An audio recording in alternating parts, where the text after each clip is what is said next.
السلام عليكم ورحمة الله وبركاته. لما خيارتكم حنا channel كين أحمد دار قدني كسو دواada qaybtii lixaad ee maxaad ka taqaanaa dhulka. waxaan ka soo hadalnay in dhulku uu qaybsamo biyo iyo berri. Maanta waxaynu ku hadli doonaa berriga, gaar ahaan lama degaanka. dhulka markii loo qaybiyo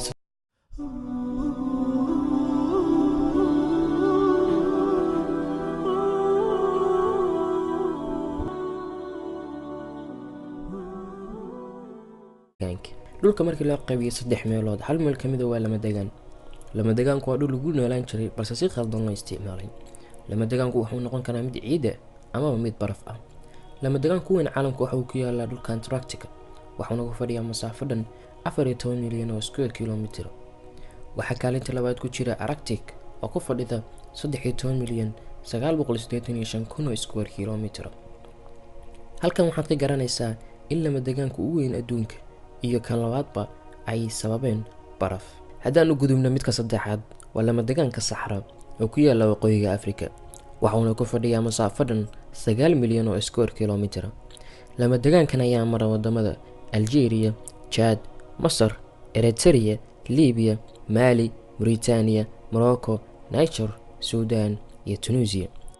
lama degaankan waxaa la sheegay inuu ahaan jiray kayn laga heli jiray biyaha iyo xayawaankaba, balse uu lama degaan isku bedelay xaalufin dhacday dartan.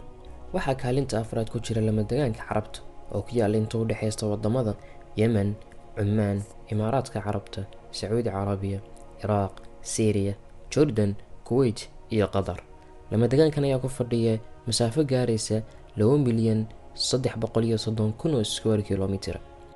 lama degaankan waxaa la sheegay inuu ahaan jiray kayn laga heli jiray biyaha iyo xayawaankaba, balse uu lama degaan isku bedelay xaalufin dhacday dartan. balse sidoo kale waxaa la hayaa in Nabiga sallallahu alayhi wasallam uu sheegay inuu markuu qiyaamuhu soo dhawaado oo lama degaanka Sahara ku soo laaban doono sidiisii hore.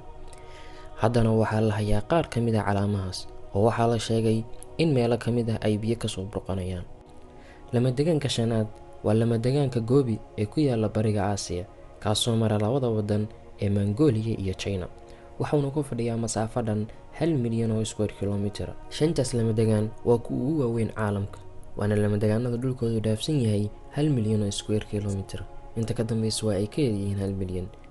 dhulka oo dhan wuxuu noqon karaa lama degaan haddii aan laga fiirsan sida loo isticmaalayo.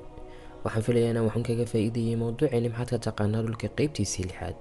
inta ku kulmi doono muuqaalkan lamida waxaa idinkaga tagay. Assalaamu calaykum waraxmatullaahi wabarakaatu.